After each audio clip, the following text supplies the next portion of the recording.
Welcome, everybody, to the Lion Country Kia Goon and Ironhead show. Ironhead not here. Had some personal stuff come up, and I, as always, am happy to come out of the bullpen. Scab. Yeah, it's what I do.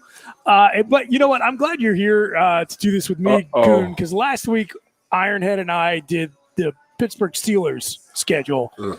And it only seems appropriate that I get a Philly guy here to do the Eagles with me. So we're going to talk about the Eagles. But before we get into it, two other topics we wanted to hit on, and one from me, one from you. We're going to start with yours. Kyler Murray's contract. I don't even want to. I want to talk about it, but I don't know where the hell you start. Yeah. Go ahead. How do you start that? How do you start this conversation? How does Steve Keim, by the way, Keim is the... So everybody understands what we're talking about. Kyler Murray just signed his second deal with the Cardinals, coming off a rookie deal, 7-year extension, guaranteed $160 million. $260, yeah, thank you. And there is... he makes more money than Tom Brady. A clause and Aaron Rodgers in Kyler Murray's contract. Never won a playoff game. He is required on a weekly basis during the season to put in 4 hours of independent film study. So independent film study. Fire away. Which means when he's on his own outside of the football building, right? When they give you umpteen million things of film to watch, it's not like the old VCR and 8mm days, dude. It's on his laptop, on a tablet. He can watch it on his phone.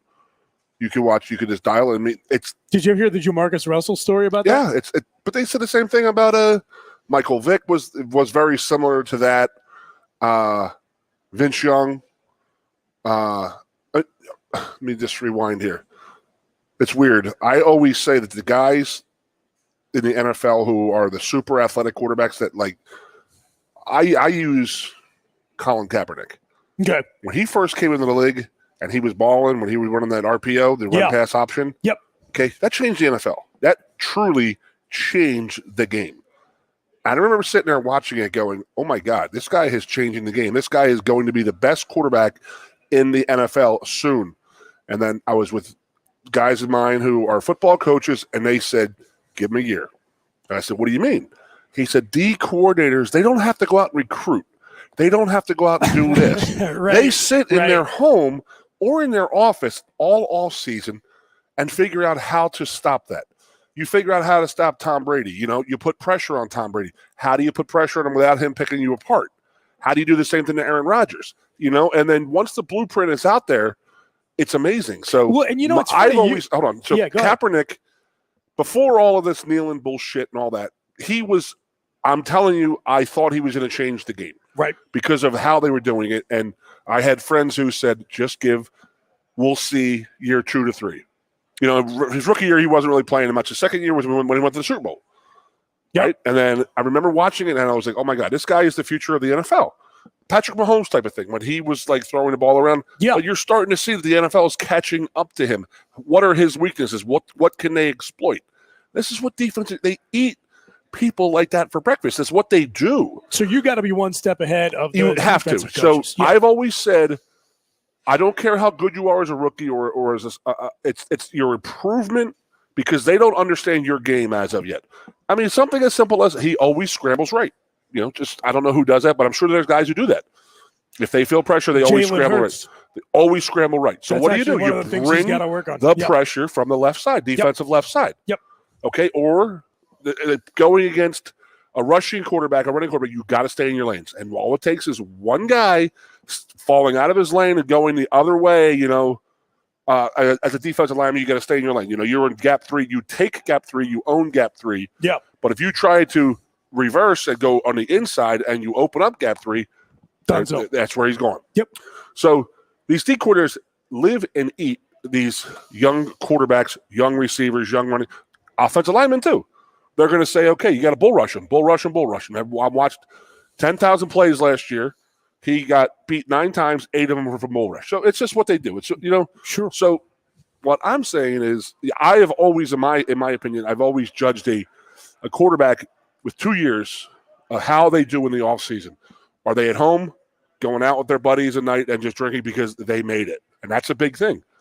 A lot of offensive linemen go into that. A ton of offensive linemen. You see Leonard Fournette came in at camp at 270? Okay, so there's a guy right there who went into the offseason and enjoyed himself. Hey, he didn't worry about football. Yeah. So you have these guys who, if they have success as a rookie or as a first-year type of player, it could take 2 years for them to be successful. But what do they do in that offseason? Do they get better? Because you need to get better in all professional sports. All professional sports, every sport, doesn't matter what it is. Mm-hmm. So these DCs have been just sitting there, and they know how to play Kyler Murray now. So Kyler Murray needs to do the at-home homework. Yeah. This is outside. You're in the building 12 hours a day, 4 days a week. It's 48 hours. It's long, but you still have to go home and you still have to do that work. And the fact that Steve Keim, by the way, I played with Steve in the Big 33 game. Okay. In 1991 was the Pennsylvania All-Star team. Me and him played together, so I know Steve. Yeah. The fact that, how is this broached? Hey, that's a great Chris, question. I know you're representing Kyler, but we have an issue here. Can we put something in there, an addendum that can we put a no video games clause in his $260 million quarterback contract? I've talked to people, and they have actually looked at me, and I said, what the hell was he doing other than not watching film? Right. What was he doing that they actually had to make this clause? Okay, so here's my question: who leaked it? You asked me that today, and I was like, I don't know. From this, there's nobody benefits from it. Like us talk about it. It's crazy. I would really love to know how this got out. Insane to think about. I mean, as my younger brother said, dude, you are a professional. That is part of your job. Right. You shouldn't have to be paid to do your job. You're getting paid already. Sure. That should be not have to be even mentioned. Right. And the fact that it's mentioned, again, who leaked it and who brought it up? Hey, you got a little issue. What was he doing in the locker room when they're sitting there saying it's on a tablet and it does not include tablet time if he's playing video games? I mean, the wording of it was just unbelievable. Browsing the internet. That was a phrase. Unbelievable. We won't count browsing the internet. You can't go on Pornhub during our offensive meetings and our installation period because there had to have been times that he was doing that. Yeah. And it's a bad look.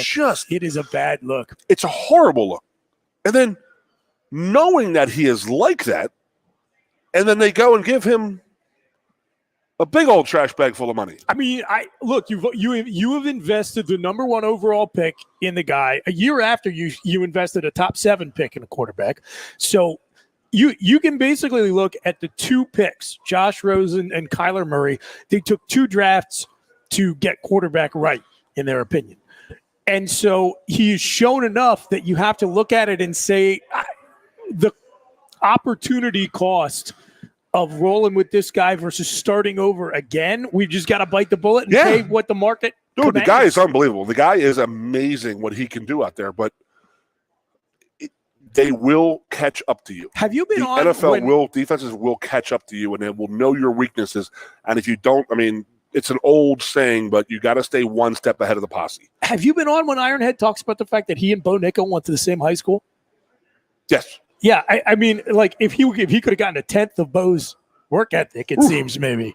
I don't think he ever would have. His athleticism is. I mean, let's not forget he was the number 1 overall pick in Major League Baseball. Yeah, I know, it's wild. So, I know I'm going to beat myself up for this because I'm going to mention the NIL word again. Okay. But there's a guy who, this is where I think that the NIL could go off of what has happened in the past. Okay. So when Kyler went to play for Oklahoma and he took the money from the Oakland A's. He had to pay for his scholarship to Oklahoma. Correct. That was part of the deal because he was now deemed a professional because he had taken money from a professional sports team. He could still play. Chris Wenke.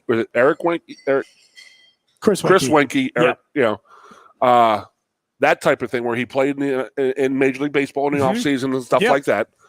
So when he went back and he said, I'm not going to play Major League Baseball, the Oakland A's they had to prorate the money. And he had to give that signing contract back. Not all of it, but 2 years worth of it he had to give back to the Oakland A's. So where I think that the NIL, it's like when players reach a certain point of money where they're making, it's almost like, okay, you need to pay for your schooling now.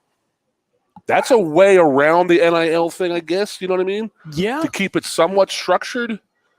And I don't want to go down this NIL path because it seems that we're constantly doing that. But I just can't believe that a professional athlete in this day and age has to have an addendum in his contract that has to make him do extra work at home. The extra work's not going to make you a less of a player. It's going to make you a better player. And why are you a professional quarterback, a professional player, and not trying to be the best you possibly can? It's just blowing my mind. I have younger nieces and nephews who were talking about it, older brothers and sisters were talking about it, and all of us come to the same conclusion: it's only going to get worse with this generations that we're raising of entitlement. And mom and dad have done everything for me, the helicopter parent type of thing. Or teams are going to wise up, and if this doesn't work out for Arizona, then you will see more teams make the hard decision to let a guy like that hit the market. But there's always going to be a team who's going to take the Antonio Brown. Yeah, you know what I mean? They're always going to take a chance on him because absolutely.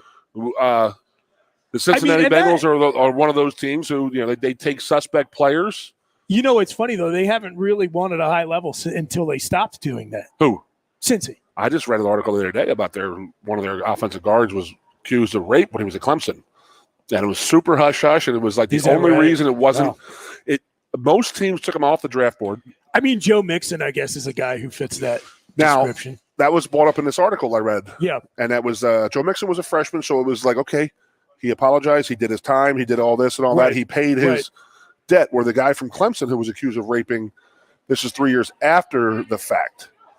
But it was during COVID, and no one was really out beating a pass down with the scouting departments and stuff like that. Let alone Cincinnati has one person scouting department. Yeah, oh yeah, I know. That's so legendary. There's a person in COVID. You can't just call a police station during COVID and say, hey, I want this police report. People weren't going to work then. Right. So it's like it sort of slipped through that, but Cincinnati, like Paul Brown admitted that he knew about it, but it was years ago and stuff like that. So, like I said, they're going to take, teams like that will always take a chance on the Kyler Murray because they know they can get him on a cheap. It's just, I mean, again, I'm just amazed that had to have been bought up. Well, it's a bad look for Arizona. So we're going to take a hard pivot from one bad look to another. Oh, geez, here we go. And this one's a bad look for the Big Ten Conference. Hold on. Nope. Go ahead. What's up? No, I'm trying to think of it. Okay, so yesterday, our head coach and our athletic director both came right out and took a shot. Pat a little bit more directly than James. Loved it. Absolutely loved it. On Penn State's history of opening conference play on the road. And we've talked about this. So here's the data, Goon. I've actually been working with Nate Wilma, the analytics guy from For the Bloggy. We were co-authoring an article about this that's going to come out in the next couple days. Jeez. And I pulled the data together. Nate crunched it. Bitch. I know. Yeah. I like to call it. How dare you? Moonlighting and brand promotion. Okay. Goon. So I looked at 30, along with Nate, 30 seasons of Big Ten football, including this one to come, because we don't know what's going to happen with the schedule after this year. It's set, but it's going to change for 2024, probably will change for next year. But we know who's on Penn State's schedule this year. So I went all the way back to 93, first season in the conference. We open up. Penn State in 30 seasons. Yep. Has opened conference play at home 9 times. 9 opening Big Ten games at home, 21 away. On the road, which is the lowest number of home games, obviously the most on the road of any of the 11 schools that were part of the conference for those full 30 years. And in terms of the percentage of openers, it's also the lowest. So Nebraska, Maryland, and Rutgers, their sample size is smaller, but they've all had a greater percentage of their openers at home than Penn State. No, listen, this is Big Ten games. Correct. Big Ten openers. So the conference has control over this schedule. We'll put those open with cupcakes and this and that. Okay, that's fine. Everybody does that. This is Big Ten play. Correct. So last year was at Wisconsin. I know it opened this season, but it's also opening of the Big Ten play. So this Purdue game, last year's Wisconsin game, is part of a 7-game streak of road conference openers for Penn What State. year is this for James? Which is the longest. It is the longest of any team. What year in is the this Big for Ten, James? Those 30 years. This 7 or 8? This 14, is 15, 16, 17, 18, 19, 20, 21. 8. Yeah. So 7 out So of his his 8 first years. year. Yep. His first year, we opened a Big Ten at home, and every time since he's been on the road. Correct. Now, we know you and I had talked about this months ago. You brought it to my attention, and I was like, what? And then I think about it, and I'm like, holy shit, that's amazing. Yeah, it's wild. So here's the thing. I heard a lot of people talking about this, and I thought, we need to get some context on this. We need to look at every school. And honestly, man, I thought that when we put all the data together, it would actually look a little bit better. You would see, okay, everybody has had stretches of a bunch of consecutive road openers, and it all evens out. No, like Penn State really is getting screwed. Like no team in the conference has gotten boned like Penn State. 21 out of 30 seasons. It's crazy. Why does this come up now with Pat? Has this not been an issue before? I know that Kevin released a tweet last night, and Pat, that was an awesome interview he did on the field at Indy yesterday. I really just think it's and I loved what he said, and he goes, that shouldn't be like this. We're Penn State, and that's the way I feel. I think it's a different mentality that he brings to the table. I love it. He has that player mentality. He really does. Here's the thing. I always, in my mind, I tie President Eric Barron and Athletic Director Sandy Barber together in my mind because their tenure in my mind is kind of synonymous. Those two folks, when they got hired, I think brought something that Penn State badly needed coming out of the scandal, which was just sort of like inoffensive stability. Ugh. We really need. I mean, I'm not. Don't make waves. Type of stability. That's not a. Internally and externally, and that's not a backhanded compliment at all. I'm saying we needed it, and it was important. But as their tenures went on, that became more and more problematic because what we really needed was aggressive leadership. Well, and so now I think we're seeing the stark contrast between that managerial mindset that took us out of the scandal and what we need now, which is to say, like Pat said, we're Penn State, we should lead, and you can't lead without getting out in front, and you got to be a little aggressive. So I'm excited about it. But anyway, I just wanted to throw that stat. This weekend is the anniversary of the 10-year anniversary of the Rise and Rally. It is. It is this weekend. I think it was the 30th or 31st. Because it was about a week after the Monty Zordich press conference. Yes, I remember reading all of that, and looking at all of that, and setting all of that stuff up. But in my head, I'm sitting there. I know names need to be said, but when somebody from the athletic department comes to me afterwards and says, don't ever effing do this again, that's fear. That was fear of the NCAA. Yeah. And that's the way Penn State was 10 years ago. And that was living in complete fear of the ramifications of what's happening. Oh, well, they could do this to us and this and that, And I'm so glad we're out of that mentality.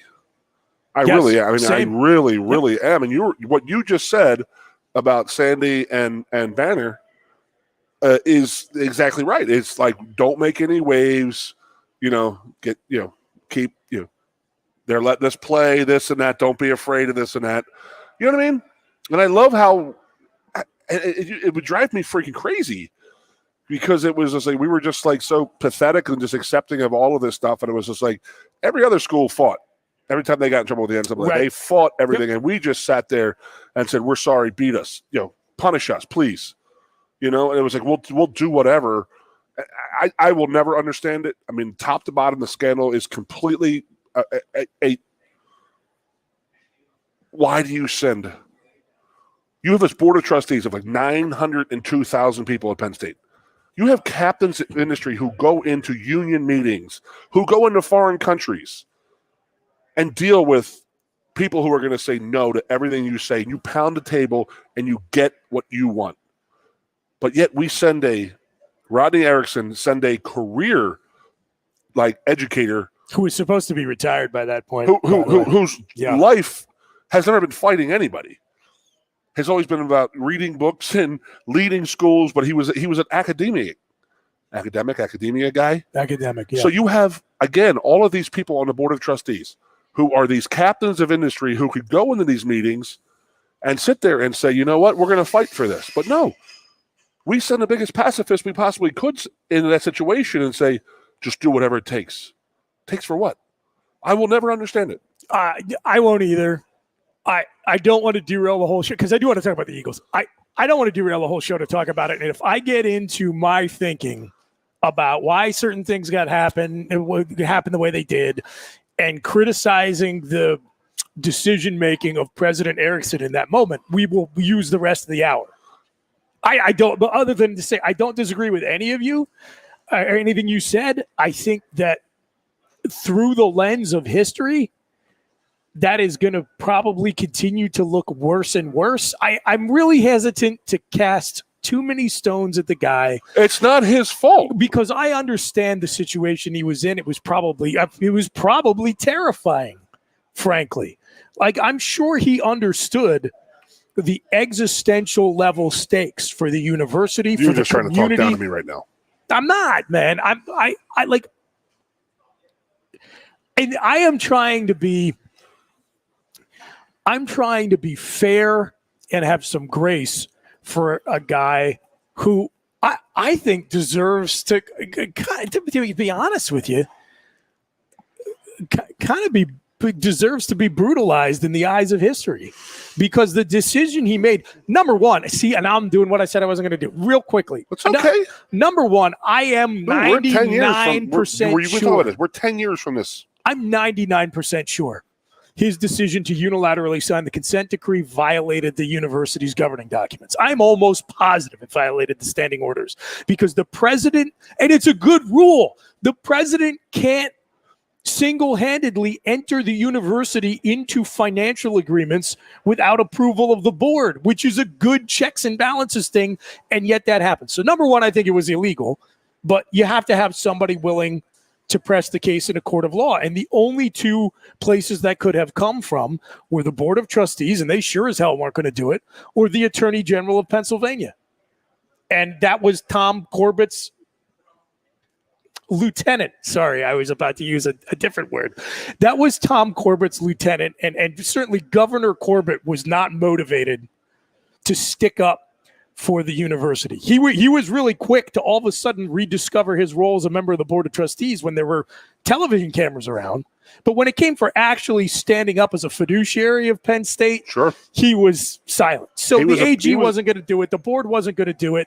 And I am very hesitant. Who made the decision to send Rodney Erickson? You know who made it. I'm asking. Yeah, the board. The board. Yeah, absolutely. And that's because and they just wanted, and they wanted a patsy going in there. Absolutely. They wanted the CYA of themselves, in my opinion. And it wasn't until Jake Corman and I am blanking on the name of the other state row office official who I think is now like in prison or got in trouble with the law. Anyway, Jake and the other guy. No, but whoever it was, let's just take care of the Penn State alum who did not get arrested in Jake. It wasn't until Jake stood up to the NCAA and said, hey, look, I think there's a bunch of chicanery going on here. And if the president is not going to take you to task legally on behalf of the taxpayers of Pennsylvania who have dumped hundreds of billions of dollars over the years into Penn State, I'm going to do it. And the NCAA got embarrassed in discovery and then folded like Superman on Laundry Day, had their ass handed to them in court.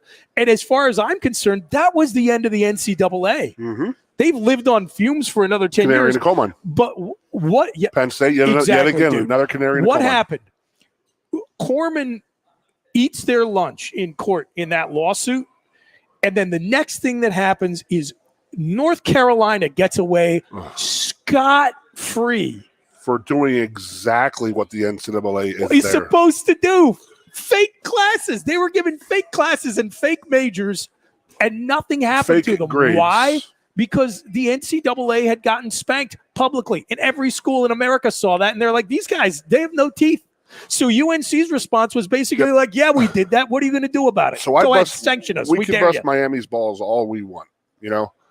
But when they went after Miami and Donna Shillelagh, all 4'1" of her, stands up and says, "Bring it on." She put the gloves on. Bring it on. And the NCAA goes, I don't know. And, it's not Erickson's fault.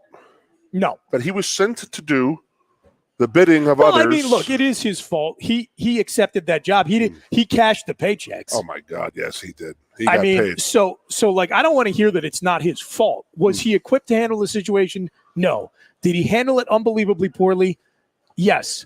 Do I know for a fact I would have acted differently in his spot? I don't. I would like to believe that I would look at that situation one-on-one with Mark Emmert and say, Mark, my university standing orders say I can't sign this, and I think you know that. And so if you want to try to force me one-on-one in this room to execute this contract, then I guess I'll see you in court. I would like to believe that I would do that, but I don't know, man. That is a lot on your shoulders. You're some guy who was about to retire to his farm 30 seconds ago, and now all of a sudden the future of your university and the town was down the toilet.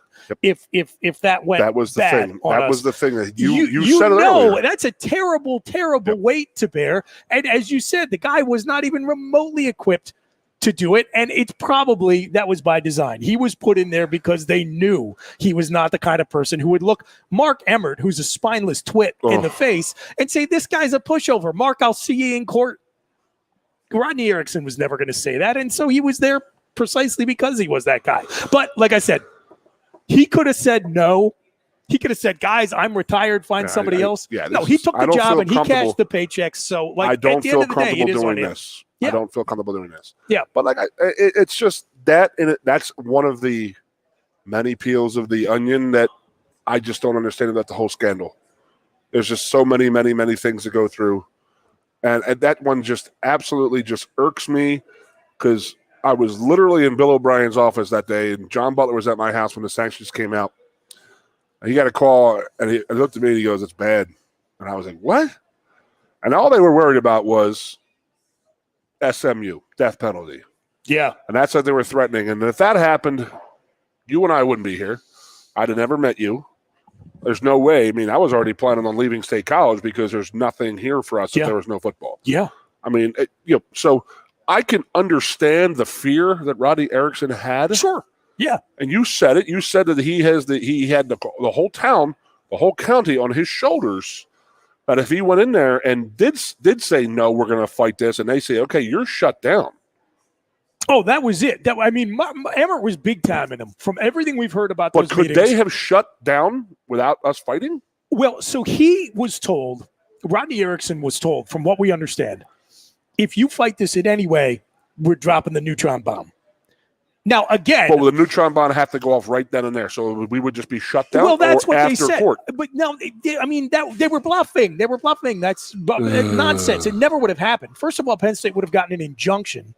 Second of all the stuff that ended up coming out we now know through discovery in the Corman lawsuit. Correct. All the stuff that would have blown the NCAA's standing to pieces was there.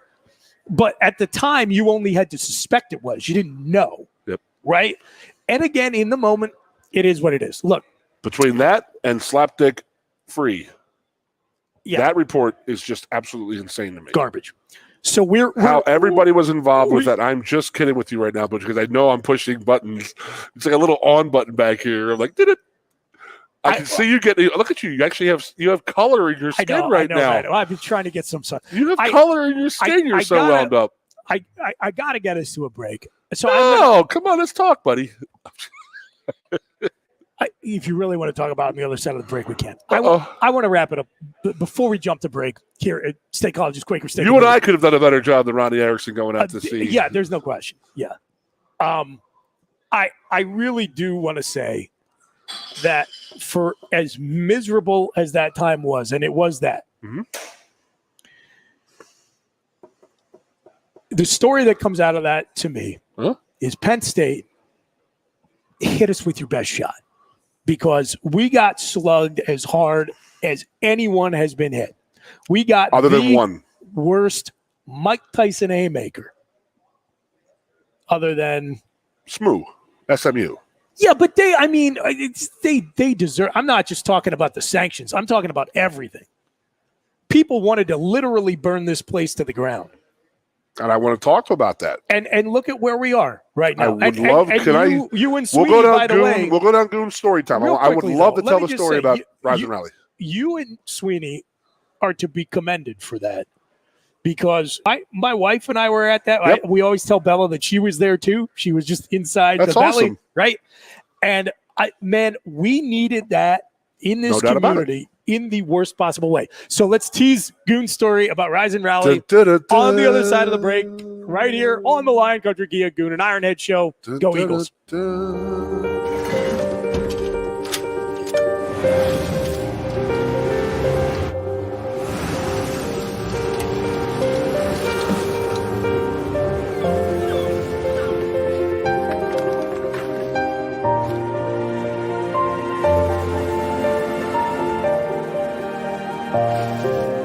Make more good in the all-new Sportage X-Pro. Kia, movement that inspires.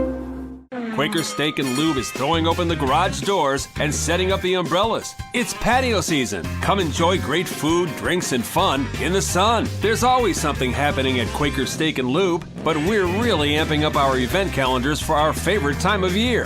Visit thelube.com to find out what's happening at your local lube this season. Lunch, happy hour, dinner, or late night, indoors or outside, at Quaker Steak and Lube, you'll always find big flavors, friendly faces, and lots of fun. Break out the phones and dancing for TikTok night with the State College Spikes on Thursday. Game time is 6:35 against Mahoning Valley, and the fun includes a special appearance by social media superstar and top Happy Valley Hooper, Anna Camden. Plus, it's Thirsty Thursday with $2 16-ounce select drafts and $4 16-ounce craft drafts from 5:30 to 7:30. For tickets, call 814-272-1711 or buy and download at statecollegespikes.com.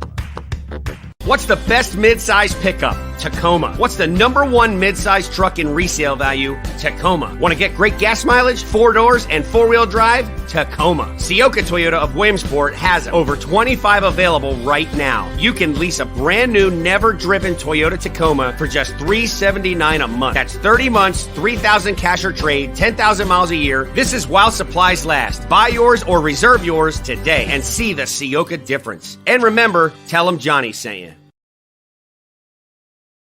Oh, here we are back on the Lion Country Kia Goon and Ironhead show, coming to you as always from State College's Quaker Steak and Lube. Chris Buchanani pinch hitting for Jeff Ironhead Byers, here with Keith Goon Conlon. And we were supposed to talk about the Eagles, but as you pointed out, 35 days till the birds open up, and it is the 10th anniversary of a major event in the history of the Penn State scandal saga, the Rise and Rally, the community event that brought about 4,000 people? Yeah. Outside the Haluba Hall.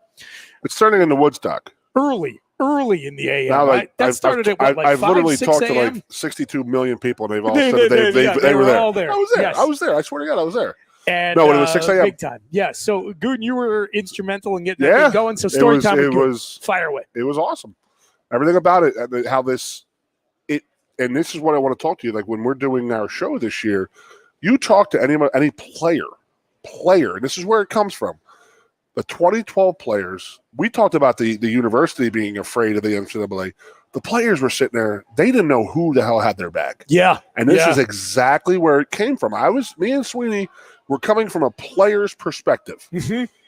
You know, we just saw ESPN all day, CNN, ESPN, Fox, everybody was here. Everybody, every night they were here. Talking about this and that. Bob Costas interviewing Sandusky, you know, the trial goes through in record time,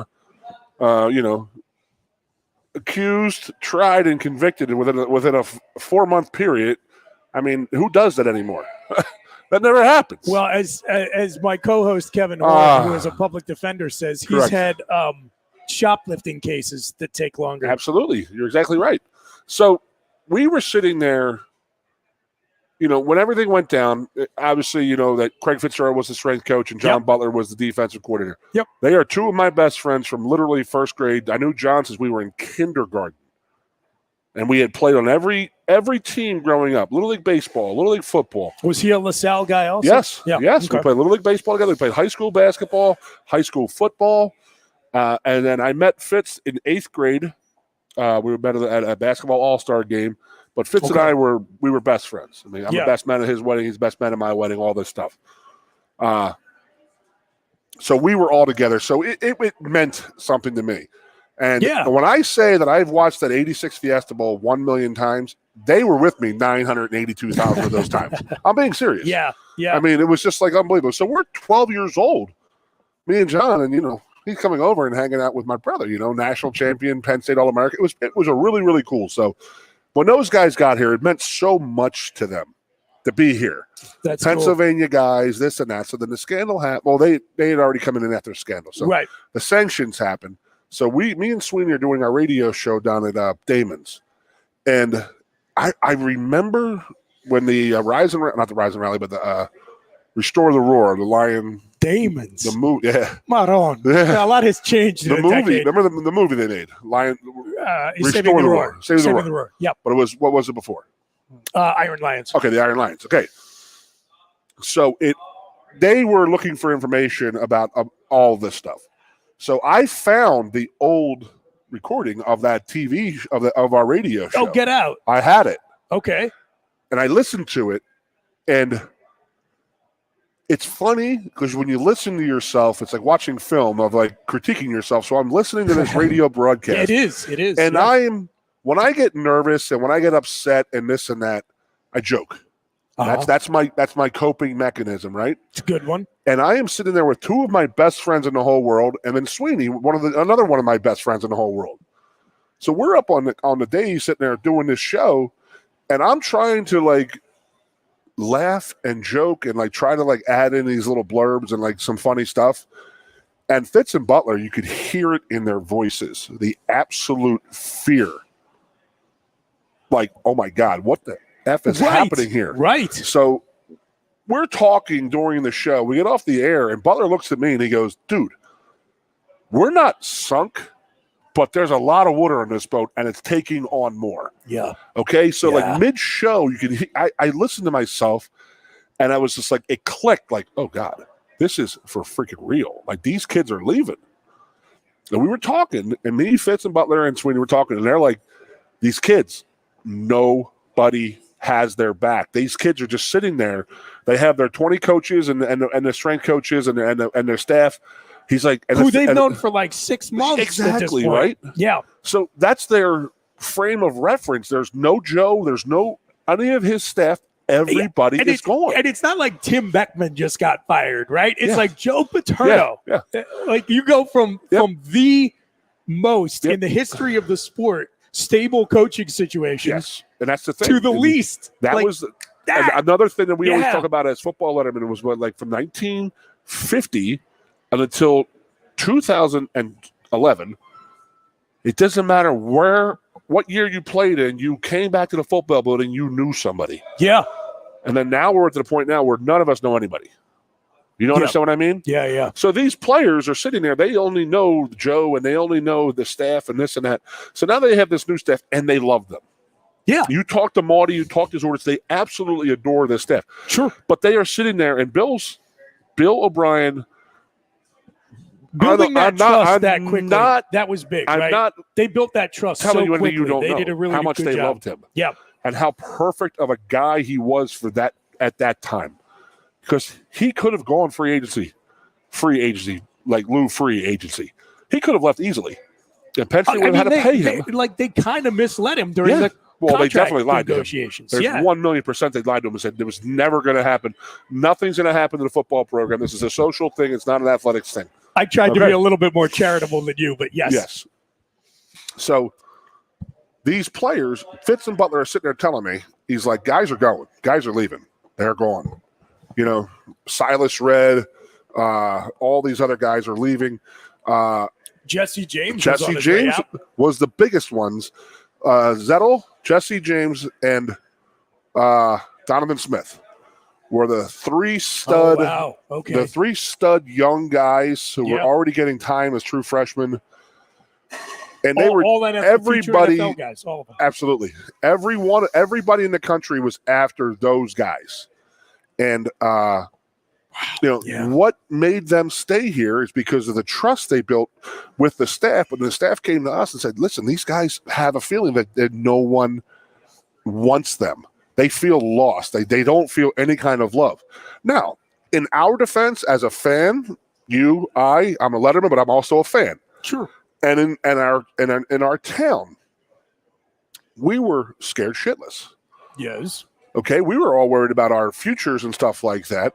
We didn't want to go out and do this, what we supported our players, no doubt about it, but they didn't see it. Well, and how do you do that? How do you support the players? Don't forget, as you get rid of the whole scandal, talking about going from Joe to Bill.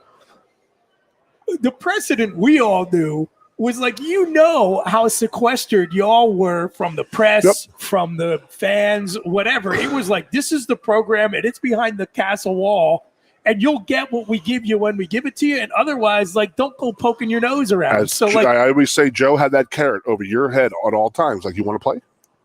You get in line. Yeah, and that's how that was. He was so good. We felt like you don't push the boundaries. Absolutely, yeah, definitely. So we were sitting there on the radio.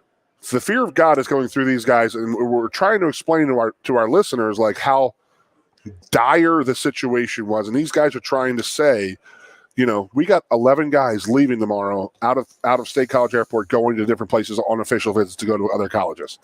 And you're talking 11 starters, studs, players. So we just sat there. We got done the show. We did all this and that, and then we sat there, had about 15 beers. And we sat there. Larry Johnson came by. Ron Vanderlyn came by. And we were sitting there saying, what the hell can we do? Mm-hmm. So we decided, Larry was like, what do you guys think about this? What if we line the streets going to the airport, like at the airport junction, to have signs like say, stay at Penn State, we love you, this and that. And I was like, that's pretty cool. It's a good idea, this and that. But it's like, what time of the flights, what time are they getting there? Right. It would be pretty weird.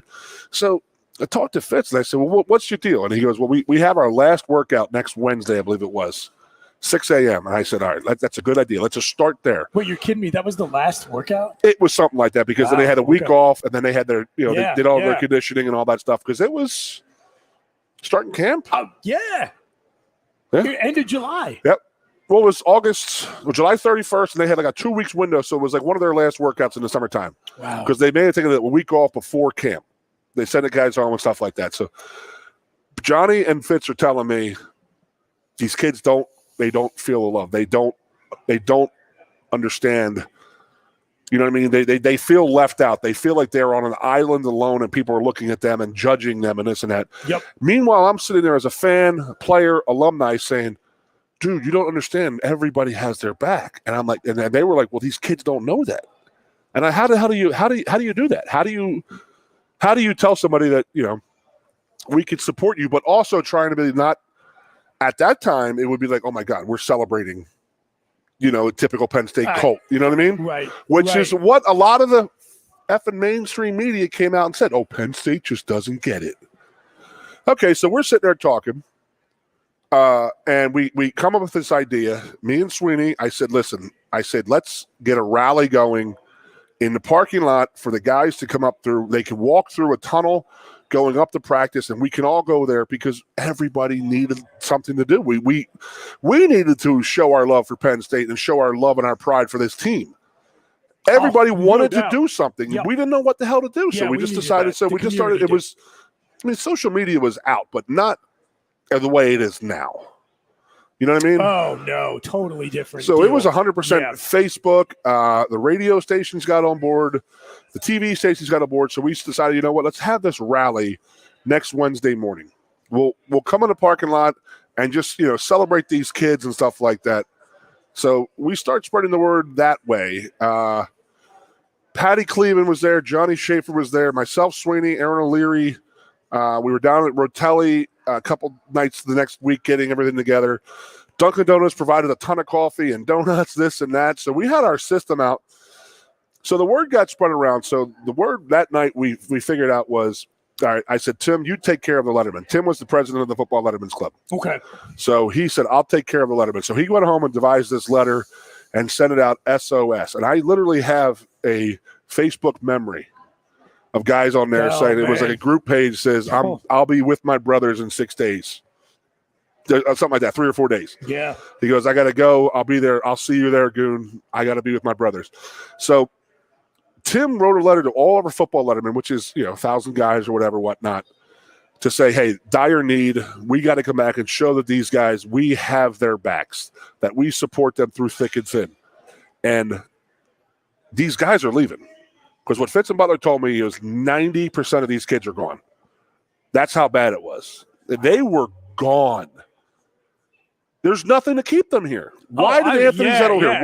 Why does Jesse James stay here? Yeah, why does Donovan Smith? They're gone. They are leaving. Absolutely gone. And I'll say this to the day I die. Marty, Zordich, McGloin, Stank, all those guys get a lot of love for staying. Being that senior class, that 2012 leadership team and this and that, it's the young freshman and sophomore kids that stayed that saved us. Yeah, no, that's a very and that's good point. in no way, shape, or form is that a slight against Marty and Zordich in that 2012 class. No, but it was it's the rest younger of the football guys. career for those guys. So those guys, where were they going to go? Where were they going to go? You know what I mean? So we have the 6 o'clock in the morning, and I did not sleep the night before. I got a phone call from my dad at 4 o'clock in the morning. He goes, "Are you ready? I'm in the parking lot." I'm like, Jesus, it's totally my dad. So my dad wants to tailgate a pep rally pretty much. I love it. So Tim sends this message out on a Thursday and says, listen, we're having a Letterman get-together next Wednesday night. Coach O'Brien needs you here desperately. We need to let these guys know how important they are, how important Penn State is, why they need to stay. And then my advice, my part of that was getting to the an alumni, a fan, a local guy. You sat there and said, okay, you found out about it and said, I got to go there and support because you needed it too. It was therapeutic for everybody. Big time. So when we do these interviews for our show, you should ask those guys from 2012. I want to hear because Matt McGloin tells a great story. He's like, Butler tells me. Yeah, I've talked to him about Butler it. tells me, he's like, Goon, I'm getting these messages right now. Like, dude, there's 1 million people outside of our apartment right now. We're scared. And we're like, no, this is for you guys. So those guys came up to work out. So this is 5 o'clock in the morning. It's dark out. Yep.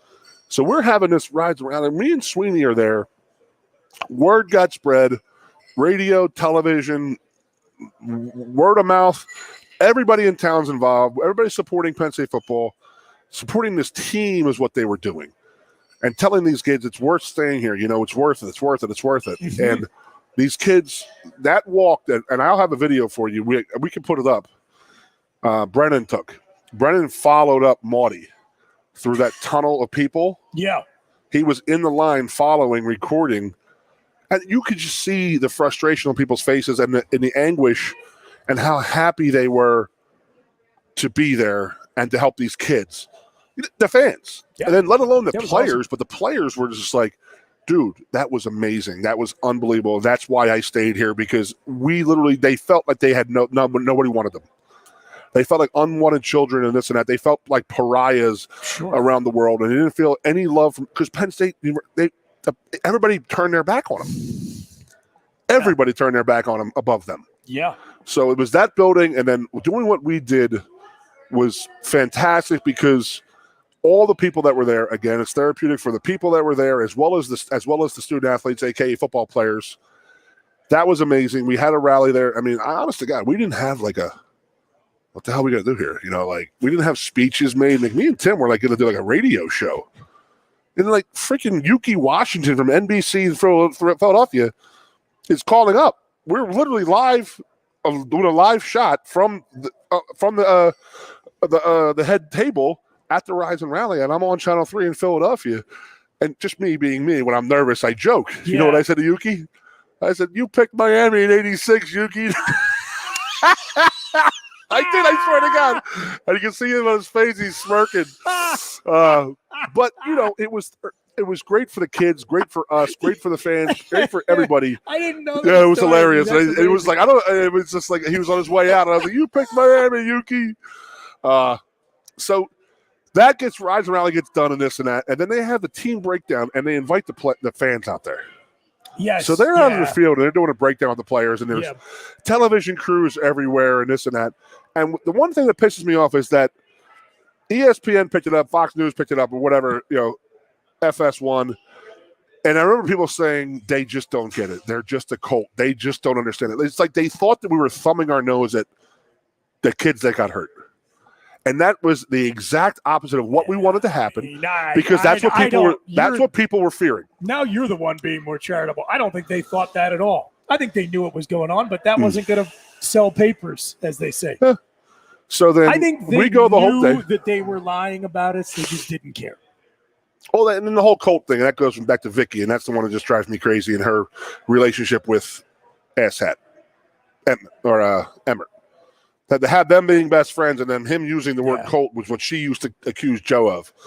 And that lady was a piece of shite, so whatever. So I mean, I don't know who's been fired more in their professional career, her or Keith Olbermann. So we get done the day, the rise and rally in the morning, the team breaks down. We're just standing around out there. Everybody's having – it was very, very good. Yeah, I don't know. It was a very, very good environment. So then as the day goes on, the Lettermen start showing up. And I think we had 400 Lettermen show up. That's 40% of the guys dropped what they were doing. Sure. Guys no matter where they were. All kinds of crazy stuff. Yeah. No matter where they were. Dan Delegati, Shane Conlon, and my younger brother Kevin were down in the Jersey Shore. And they got a plane and they flew up for the night. They're on a family vacation and said, hey, Daddy's calling. We got to go home. So we have a rally that night. Not a rally. It was 400 football players, and it strictly said no wives, no girlfriends, no buddies, no dates. We want just the football ex-players, football Lettermen, and that's it. So we had 100 players sitting here and 400 former Lettermen across from them. And Bill asked 10 guys to speak. Right. You know, he went there, and we got a nice little rainstorm going on in the Valley of Happiness. So it's coming down so we'll hard. We'll start probably hear it on the roof. So Bill asked 10 guys to speak. Matt Millen gets up there, talks. A couple other guys get up there and speak, and it was awesome because the guys, again, they felt the love. Like, okay, these guys truly, truly do have our backs, and that was the brotherhood that we had, because the brotherhood we had was Joe Paterno from 1950 when he started here until 2012. Yep.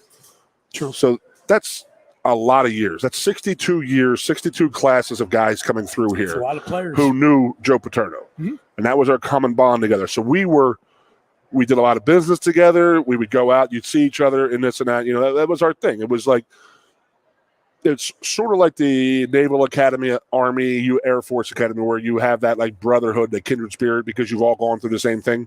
Yep. You know, so that's what Penn State had always had with the Lettermen. So we were just explaining to these guys, our current team, to stay, work it, play through it. You're Penn State, you're tough as shit. Joe Paterno taught you well.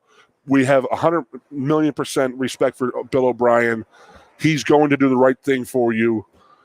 And, I mean, how many guys stayed? And I would love for us to ask those questions. I mean, what did you think about that rise and rally that day? You know? Sure. I mean, saying you're there, it means the world to me, knowing that you talk to these guys, and it made such an impression on those guys that they did stay, that the 2012 season happened. It was the greatest 8-4 team in the history of the world.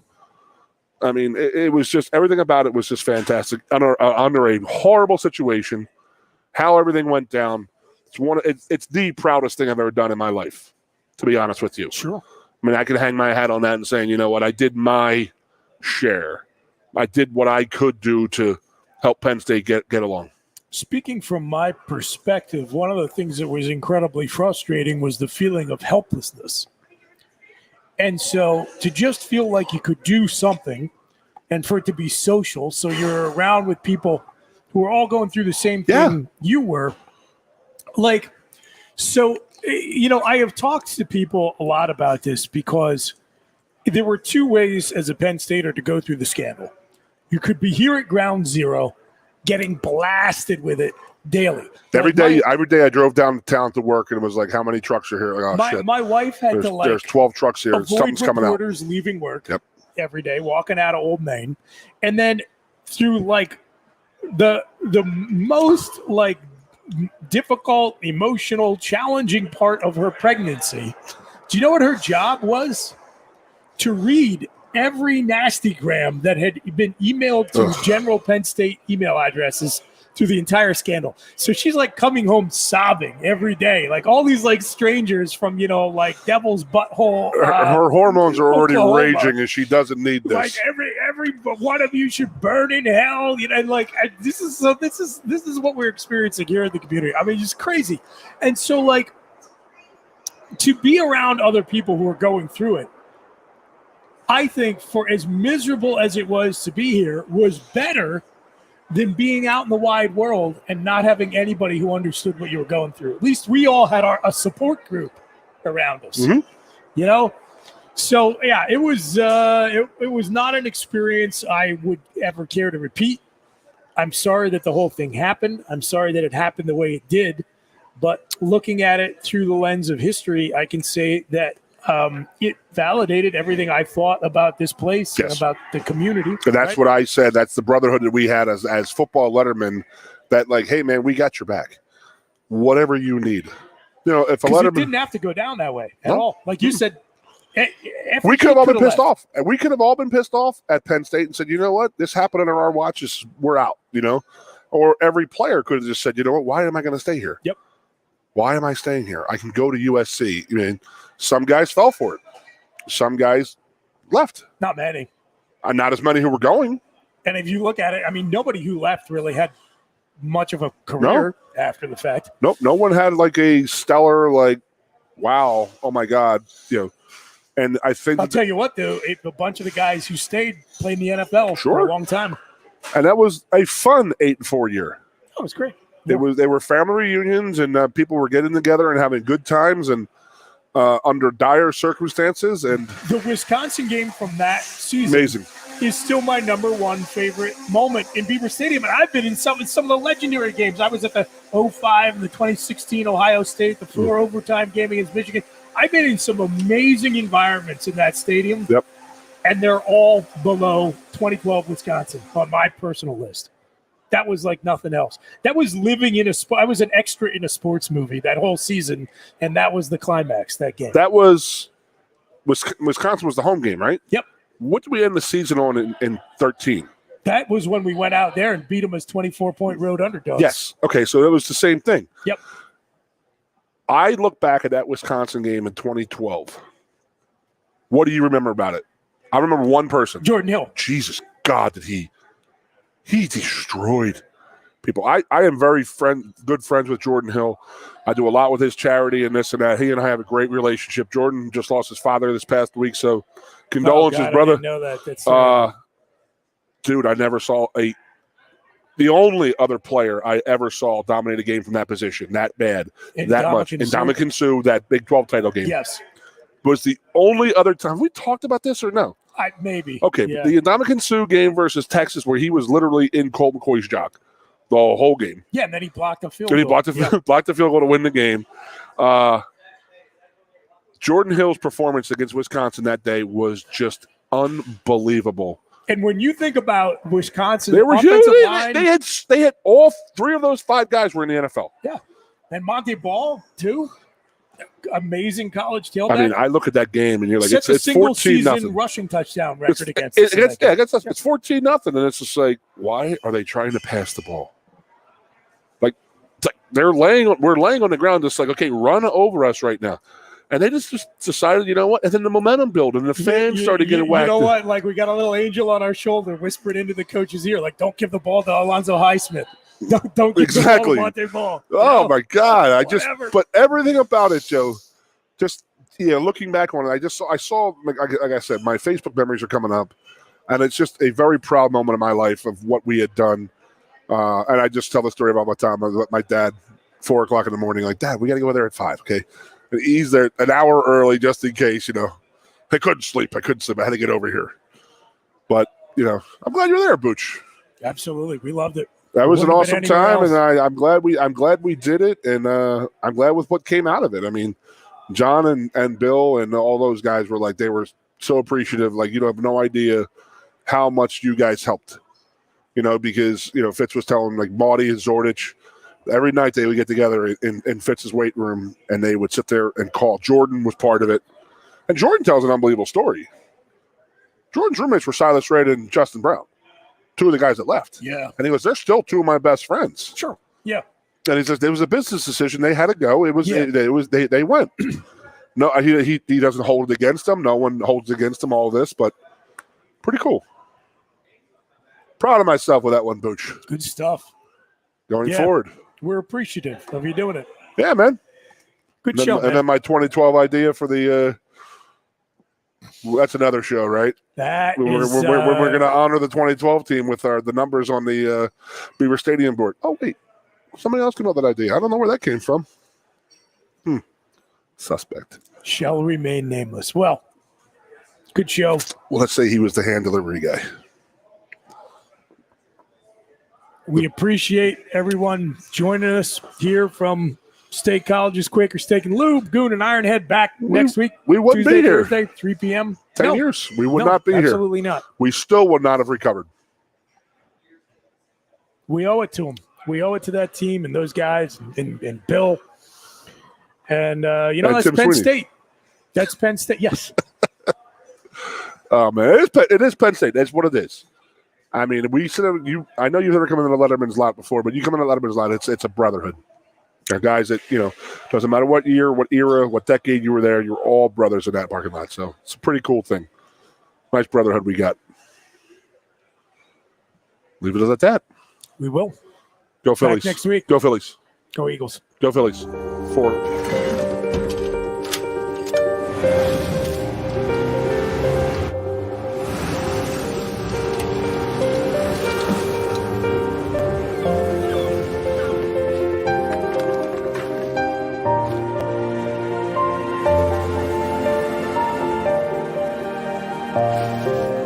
Make more good in the all-new Sportage X-Pro. Kia, movement that inspires. Quaker Steak and Lube is throwing open the garage doors and setting up the umbrellas. It's patio season. Come enjoy great food, drinks, and fun in the sun. There's always something happening at Quaker Steak and Lube, but we're really amping up our event calendars for our favorite time of year. Visit thelube.com to find out what's happening at your local lube this season. Lunch, happy hour, dinner, or late night, indoors or outside, at Quaker Steak and Lube, you'll always find big flavors, friendly faces, and lots of Break fun. out the phones and dancing for TikTok night with the State College Spikes on Thursday. Game time is 6:35 against Mahoning Valley, and the fun includes a special appearance by social media superstar and top Happy Valley hooper Anna Camden. Plus, it's Thirsty Thursday with $2 16-ounce select drafts and $4 16-ounce craft drafts from 5:30 to 7:30. For tickets, call 814-272-1711 or buy and download at statecollegespikes.com. What's the best mid-size pickup? Tacoma. What's the #1 mid-size truck in resale value? Tacoma. Want to get great gas mileage, 4 doors, and 4-wheel drive? Tacoma. Sioka Toyota of Williamsport has over 25 available right now. You can lease a brand new, never-driven Toyota Tacoma for just $379 a month. That's 30 months, $3,000 cash or trade, 10,000 miles a year. This is while supplies last.